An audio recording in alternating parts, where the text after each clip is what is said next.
Question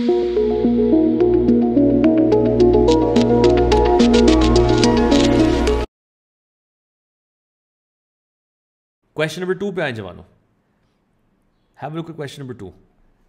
it's a very good question. Question number 2 में वो ये कहता है कि एक बलून है जिसका एक फिक्स मास ऑफ गैस है. इसके अंदर मैं थोड़ी सी थ्योरी भी बता देता हूँ. देखो जवानों, जब आपने इस बलून को भरा होगा तो भरने की वजह से लेट्स से पहले कि बलून फॉर एग्जांपल ये ग्राउंड था, ये ब्लॉक था, ये स्ट्रिंग था और यहाँ पे बलून था, ये पतला सा. तो इसके इर्द गिर्द बहुत सारी ये हवा थी. ठीक है.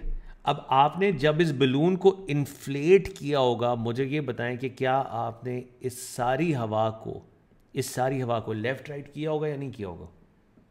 मतलब कहने का मतलब ये है कि जितना वॉल्यूम ऑफ बलून होगा, क्या उतना वॉल्यूम ऑफ एयर आपने डिस्प्लेस किया होगा या नहीं किया होगा बलून की जगह बनाने के लिए.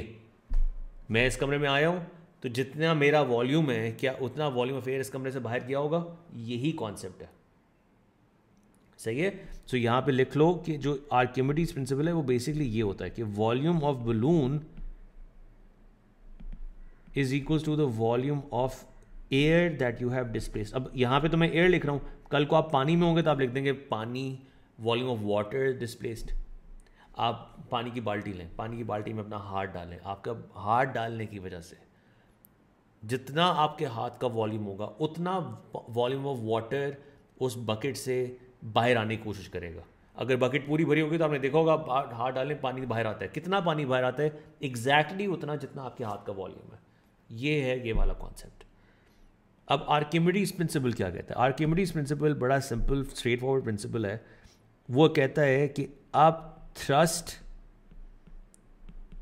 on an object is always equal to the weight of the fluid that is displaced. Up thrust is always equal to the weight of the fluid that is displaced. ठीक है. weight of fluid displaced का मतलब है weight of air जो आपने displace की है. अब वो क्वेश्चन ये कह रहा है कि मुझे बताया कि रेडियस ऑफ बलून कितना है. क्वेश्चन में तो ये मांग रहा है कि बलून का रेडियस कितना है. और अब थ्रस्ट की वैल्यू उसने दी हुई है 0.071, तो मैं यहाँ पे 0.071 तो लिख देता हूँ. अब मुझे ये बताएं वेट ऑफ फ्लूइड डिस्प्लेस में मुझे क्या पता मैंने कितनी हवा लेफ्ट राइट की है, मुझे तो नहीं पता. अगर आप वेट ऑफ फ्लूइड डिस्प्लेस में आप mg लिख देंगे तो ये मास ऑफ द एयर जो आपने डिस्प्लेस किया ये तो वो होगा.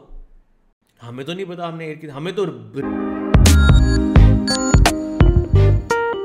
बलून का रेडियस चाहिए भाई. सही है. अब आप फर्दर इसको तोड़ें तो आप कहेंगे 0.071 इज इक्वल टू, अब उसने आपको डेंसिटी ऑफ एयर दी हुई है. So density of air is equal to mass of air over volume of air. So mass of air की जगह आप लिख सकते हैं density of air into volume of air. So mass of air की जगह आप लिख दें density of air into volume of air into gravity. अब बड़े गौर सुनना, ये कौन सी एयर है? ये वही वाली एयर है जिसको आपने डिस्प्लेस किया है. अभी बलून के अंदर नहीं आए हम. ये कौन सी एयर है? ये वो एयर है जो आपने लेफ्ट राइट की अपने बलून की जगह बनाने के लिए. लेकिन अब मैंने आपको एक बात समझाई कि आपने जितना वॉल्यूम ऑफ एयर डिस्प्लेस किया होगा वो वॉल्यूम ऑफ बलून के बराबर होगा. जितना बलून का साइज होगा उतना ही एयर का साइज आपने लेफ्ट राइट किया होगा. इसलिए हम वॉल्यूम ऑफ एयर की जगह, मैं नेक्स्ट लाइन में करने लगा हूं, हालांकि मुझे एक लाइन में कर देना चाहिए, 0.071 is equal to density of air into volume of balloon into gravity. क्या ये बात समझ आई आप लोगों को कि यहां पे मैंने वॉल्यूम ऑफ एयर की जगह वॉल्यूम ऑफ बलून ले लिया क्योंकि वो दोनों वॉल्यूम्स बराबर हैं. ये बात समझने की जरूरत है. अगर आप नहीं समझोगे, आप बस इसको वैसे करके चले जाओगे तो हो सकता है कि आपको पेपर में जाके कंफ्यूज करेगी ये क्या हो रहा है क्वेश्चन के अंदर. बलून की बात कर रहे हैं, डाल हम वो हवा रहे हैं जो उसके इर्द गिर्द है. नहीं, हमने एयर के वॉल्यूम को रिप्लेस कर दिया है with the volume of balloon, क्योंकि बलून का जितना वॉल्यूम होगा उतनी एयर हमने लेफ्ट राइट की होगी. सो वॉल्यूम ऑफ बलून को पहले निकाल लें. Volume of balloon is going to be 0.071 divided by density of air is 1.2 given in the question. Gravity की value 9.81. इसको solve करो जवानों. So 0.071 divided by 1.2 into 9.81. The answer that you get for volume of balloon is 6.0 into 10 raised to the power minus 3 meter cube. This is the volume of the balloon. अच्छा, अब volume of the balloon क्या होता है जी? Volume of the balloon होता है 4/3 pi r cube. So आप यहाँ पे लिख दें 6.0 into 10 raised to the power minus 3 is equals to 4/3 pi r cube. So यहाँ से r cube की वैल्यू निकालें. So 6 into 10 to the minus 3 times 3 divided by 4 pi. R cube turns out to be 1.44 into 10 raised to the power minus 3. अब इसका cube root ले लो. सो R की value निकल आएगी 0.1129. अब आप मुझे बताएं कि ये 0.1129 लिखेंगे या 0.11, आप 0.11 लिखेंगे. Can you write 0.113? सोचें, can you write 0.113? Of course you can. The reason is 0.113 is 3SF. आप 3SF जवाब दे सकते, लेकिन अगर कोई बंदा ये कहता है कि 0.1 लिखना है मैंने, नहीं, आपको नंबर नहीं मिलने चाहिए, आपको एक नंबर ज़रूर कटना चाहिए. सही है. तो इसलिए प्लीज़ नंबर फजूल के नहीं कटवाने. याद रखना, answers have to be 2 to 3 significant figures. Guys, let's have a look at part B. कहता है the total weight of the balloon, the string and the block is 0.053 newtons. So अब इसके ऊपर बनाओ. सो ये बलून, स्ट्रिंग और ये block, इनका जो टोटल वेट है वो है 0.053 न्यूटन्स. नीचे की तरफ the external force holding the block on the ground is removed so that the released block is lifted vertically upwards by the balloon. और आपको पता है कि अपथ्रस्ट जो है वो आपके ऊपर की तरफ ऐड कर रहा था, और जो अपथ्रस्ट था वो था 0.071 न्यूटन. इट्स जस्ट लाइक आप वो अगर पानी की बाल्टी में वो छोटा सा जो कप होता है जिससे आप अपने ऊपर पानी, मुझे याद है बचपन में अम्मियाँ नहलाती थी तो वो पानी हमें डालती थी ऊपर विद दैट कप. वो हम बचपन में करते क्या थे कि हम वो कप को ना पानी की बाल्टी में थोड़ा नीचे दबाते थे, और जब छोड़ते थे तो आपने कभी नोटिस किया कि वो उड़ता हुआ ऊपर आता था? कभी टॉयज़ के साथ एक्सपीरियंस किया हो कि टॉय को नीचे, टॉय जो फ्लोट कर रहा हो उसको नीचे दबाओ, हाथ हटाओ तो वो उड़ के ऊपर आता है.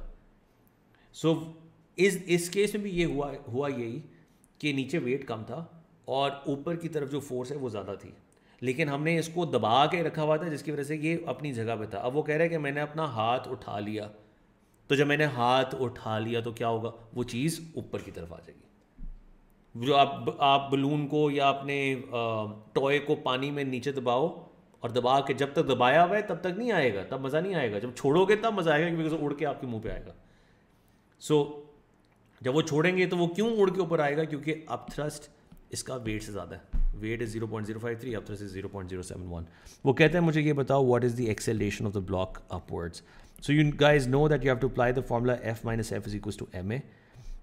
Your forward force is 0.071, your opposing force is 0.053, mass is 0.053 divided by 9.81, W is equals to mg किया और mass को यहाँ से निकाला W over g करके into acceleration.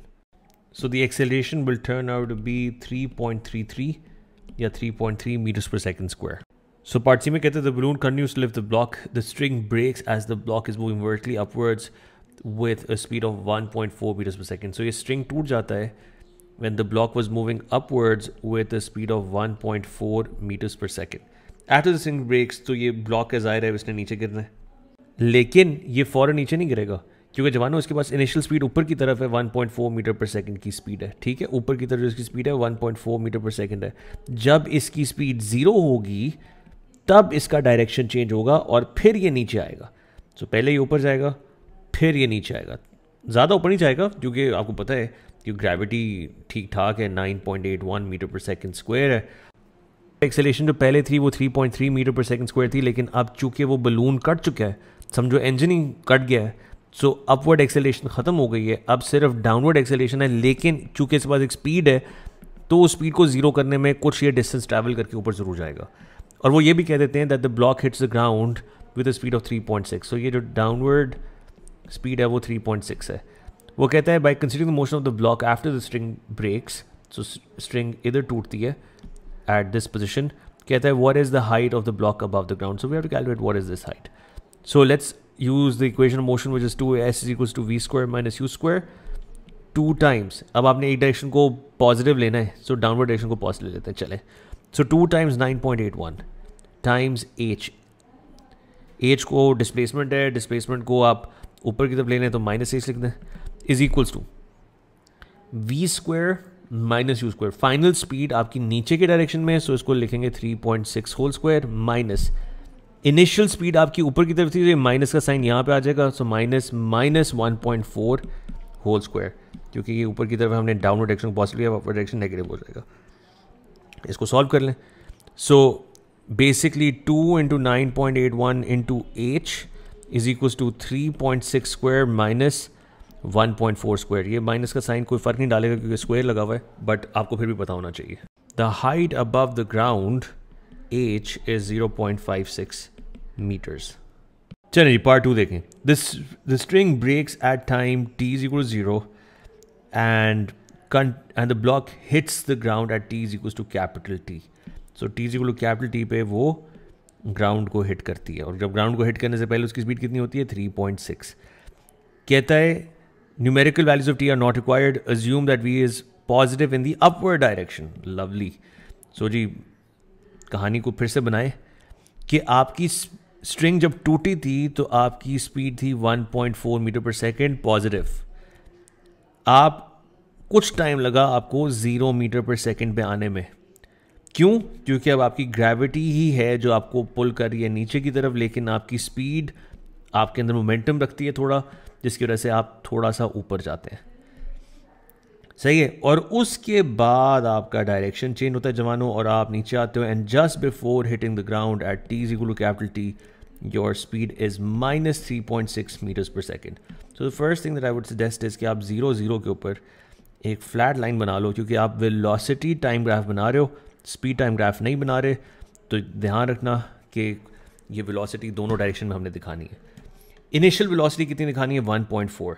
सो अपने ग्राफ को अगर आप गौर से देखो, हमें इनिशियल वेलोसिटी दिखानी है 1.4. सो 1.2 1.4 इज ओवर हियर. और 1.4 मीटर पर सेकेंड के बाद क्या होता है, आपकी स्पीड कम होनी शुरू होती है, बिकॉज आपका engine which was your balloon हमने उससे आपको ख़त्म कर दिया, उससे आपका ताल्लुक़ तोड़ दिया, और उसको कुछ टाइम लगता है अपनी स्पीड को ज़ीरो करने में. कितना है वो हमें मालूम नहीं है, और ना उसने कहा है कि हमने निकालना है. However we do know that at time t is equals to t it hits the ground. So when it hits the ground, just before hitting the ground, the speed is 3.6. So हमने क्या करना है minus 3.6. So minus 3.2, minus 3.4, minus 3.6. That is going to be this point. At this point, you're going to hit the ground. So you're starting from 1.4 positive. बीच में आपकी speed को हमने zero करना है, और फिर हमने आपको minus 3.6 तक लेके जाना है. सही है. और एयर रेजिस्टेंस नेग्लिजिबल है, इसलिए ये एक बिल्कुल स्ट्रेट लाइन बननी चाहिए. So what you will do is you are going to pick up your ruler and just draw a straight line from 1.4 till minus 3.6, और आपको खुद ही समझ आ जाएगी कि वो हाईएस्ट पॉइंट पे कब पहुंचा था. So this is the line. So highest point पे वो पहुंचा था एट दिस पर्टिकुलर इंस्टेंट, और उसके बाद वो नीचे आना शुरू हुआ. इसलिए नीचे आते हुए उसकी स्पीड बढ़ती गई, और t इक्वल टी पे वो बिल्कुल ग्राउंड को हिट करने से पहले उसकी स्पीड minus 3.6 हो गई.